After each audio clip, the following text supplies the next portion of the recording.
towards the whole writer-director side. You classify yourself as all different hats. Like you do the writing, the directing, producing, acting. But would you say you're primarily an actor? Or is that something you're more passionate about? Yeah, I mean, I think being more passionate about and actually doing, I think, are two different things. I Mm-hmm. think a lot of actors today, unfortunately, are forced to wear multiple hats, you know, just because of the way the industry is, right? We have, like how you said, with with social media and with you got like TikTok, YouTube, Instagram, all these mediums that we can now express ourselves.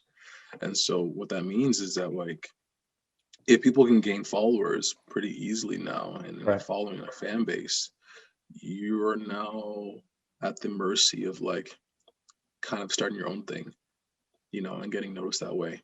Mm-hmm. Long gone are the days where you can just kind of just go and just be an actor. Like, no, you have to like now forge your own path. Mm-hmm. And part of forging your own path is being a creator, and creating is the writing, the directing, the acting, the producing, all of that, Mm-hmm. as you know. So it's Yeah, I was going to agree definitely with a you on that. balance. Sorry, go ahead. What were you saying? Oh, it's definitely a balance, definitely a balance. Yeah, but I'm glad you brought that up, man, because that's very important, especially if people listening have any interest in film or that sort of career. Is, I was talking about with my family the other day, is when I was growing up, not that it was special or anything, but when I said I wanted to be a filmmaker, like I was a kid, like no one, I was like unique, like no one had any intention of being anything creative, like maybe the area I grew up, but there was just no, and also I didn't have Instagram, right? Instagram came later in my life when I was a teenager. So when I was going around saying, oh, I love to be a director, or I would make little films, or just, be part of, write stories, I always felt like unique in that way. And not that, we're all unique in our own way, not that there's anything that's been taken away. Of But you course. look at Instagram, you look at social media, and like you said, you realize, like, to get to that level, or to get to that path, to pursue a career in that, it takes a lot of hustle, a lot of ambition, and there's a lot of different hats you have to wear, like you were saying. My point, I guess, what I'm trying to say is, if you could pick one role, if tomorrow they said this is the role that you stick with the rest of your life for filmmaking, what would it be? Would it be the writer, the director, the actor? Hmm.